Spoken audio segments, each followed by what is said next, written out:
मुंबईतल्या बीडीडी चाळीतल्या पोलिसांना हक्काचं घर अल्पदरात मिळणार आहे। आता लोहमार्ग पोलिसांच्या कुटुंबाने देखील घाटकोपर इथल्या लोहमार्ग वसाहतीचं मग पुनर्विकास करण्याची मागणी केली आहे। या वसाहतीत अल्पदरात लोहमार्ग पोलिसांना हक्काचं घर देण्याची मागणी केली। या वसाहतीमध्ये राहणाऱ्या महिलांनी यासाठी एकत्र येत निदर्शनं केली आहेत। मुख्यमंत्री, गृहमंत्री तसंच सर्व संबंधितांना याबाबत पत्रव्यवहारही करण्यात आलाय, मात्र अद्याप दखल घेण्यात आली नाहीये। त्यामुळे इथले रहिवासी आक्रमक झाले।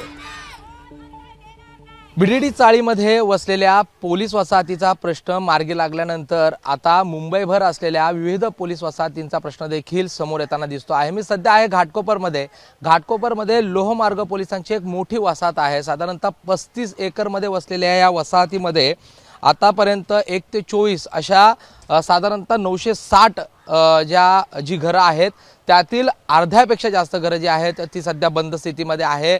1 ते 7 ज्या बिल्डिंग्स आहेत त्या डिलॅपेट झालेल्या आहेत, धोकादायक झालेल्या आहेत, त्यामुळे तिथे देखील ही घरं बंद करण्यात आलेली आहेत। उरलेल्या घरांची देखील स्थिती ही वाईट आहे। मात्र बीडीडी चाळीमध्ये ज्या पद्धतीने अवघ्या काही पैशांमध्ये जे पोलीस आहेत त्यांना घरं मिळालेली आहेत, त्यांना मुंबईमध्ये स्वतःचं हक्काचं घर मिळालेलं आहे, त्याच पद्धतीने आता लोहमार्ग पोलिसांना देखील हक्काचं घर मिळावं यासाठी आज घाटकोपरच्या या पोलीस वसाहतीमध्ये इथले जे नागरिक आहेत, महिला आहेत, रिटायर्ड पोलीस आहेत, ते या ठिकाणी निदर्शनं करण्यासाठी बसलेले आहेत। माझ्याबरोबर काही इथले कुटुंबीय आहेत, पोलीस कुटुंबीय आहेत, त्यांच्या पत्नी आहेत। साधारणतः 35 एकरचा हा परिसर आहे आणि आज ही निदर्शनं करण्याची वेळ का आलेली आहे? काय नेमक्या मागण्या आहेत? साहेब, वारंवार आम्ही मुख्यमंत्री, उपमुख्यमंत्री व सगळ्या गृह विभागाला वारंवार आम्ही पत्रव्यवहार करतो। तर रेल्वे पोलीस वसाहतीमध्ये इथे 35 एकर जागा आहे। इथे 35 एकरमध्ये जागा पहिले 1400 घरं होते, आता ते नादुरुस्त होऊन 1 ते 7 बिल्डिंग आमच्या मोडकळीस आल्या, खाली केलेलं आहे। बाकीच्या बिल्डिंगमध्ये जवळजवळ काही काम न केल्यामुळे त्याच्यामुळे जवळ अर्ध्या रूम रिकामे आहे। तर आमचं असं म्हणणं आहे की वरळी, बीडीडीला वगैरे तसं तुम्ही पोलिसांचा मालकी हक्काचा घराचा मुद्दा तुम्ही हे घेतला आहे, त्याप्रमाणे आमचंही कुठे इथे पुनर्वसन व्हावं। आम्ही त्याची वरळीसारख्या धर्तीवरती जसं काम केलं त्याचा आम्ही मोबदला द्यायला तयार आहे। इथे जर आपण पुनर्वसन केलं तर कमीत कमी 12 ते 13 हजार घरं होऊ शकतात। आणि रेल्वे पोलीस वसाहतीमध्ये आमचं जवळजवळ स्टाफच फक्त 3 ते 3.5 हजार आहे।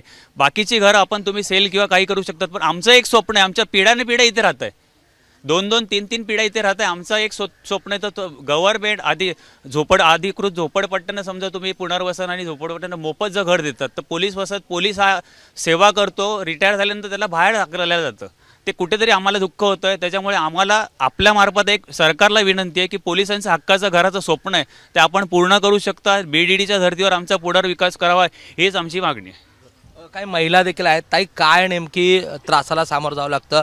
या अगोदर देखील आपण बघितलं रेल्वे पोलीस वसाहतींमध्ये अनेक ठिकाणी घरं कोसळल्यानंतर काही लोक जखमी झालेले आहेत। आता हक्काच्या घरासाठी तुम्ही रस्त्यावर आलेला आहात, काय मागण्या आहेत? आम्हाला हक्काचं घर हवं आहे आमच्या इथे।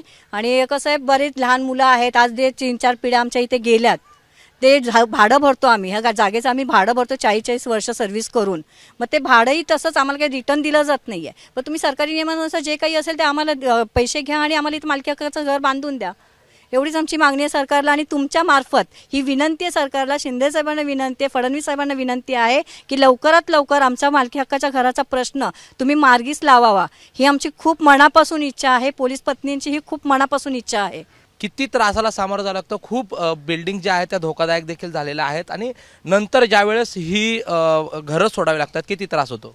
खूप त्रास होतो या सगळ्याचा, का तर इथे एवढ्या वेळा अशा सिलिंग वगैरे पडणं ह्या त्या भरपूर घटना झालेल्या आहेत। एवढ्या आम्ही त्या सगळ्यांनी म्हणजे त्रास काढून आम्ही तरी इथे राहतो की आम्हाला हक्काची घरं इथं मिळावीत म्हणून। आमच्या आज 3-4 पिढ्या इथे गेल्यात, आता माझी स्वतःचीच म्हणजे माझी आता 3री पिढी याच्यामध्ये आहे आता सध्या। तर आम्हाला एकच अपेक्षा आहे की आम्हाला हक्काची मालकीची घरं इथे रेल्वे पोलिसांना मिळावीत आणि आमच्या आहे ह्याच भूखंडावरती मिळावीत, अशी आमची सगळ्या पोलीस पत्नींची इच्छा आहे। खरं तर आपण पाहिलं सगळ्या पोलीस पत्नी आहेत, पोलिसांच्या माता आहेत, बहिणी आहेत आणि ज्या पद्धतीने बीडीडीमध्ये तिथल्या पोलिसांना घरं मिळालेली आहेत, त्यांचा हक्काचं घर मुंबईमध्ये होतं आहे, अशाच पद्धतीने या साधारणतः 35 एकरच्या भूखंडामध्ये कुठेतरी ही जी घरं आहेत, म्हणजे साधारणतः लोहमार्ग पोलिसांची संख्या जी आहे 3-3.5 हजार कर्मचारी जे आहेत अशी माहिती इथले पोलीस देत आहेत। त्यामुळे त्यांना सोयीस्कर असं घर या ठिकाणी मिळू शकतं आणि त्यासाठी सरकारकडे त्यांनी पत्रव्यवहार देखील केलेला आहे।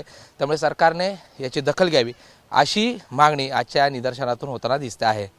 कॅमेरा पर्सन मनोज जयस्वालसह प्रशांत बडे, एबीपी माझा, मुंबई। एबीपी माझा, उघडा डोळे बघा नीट।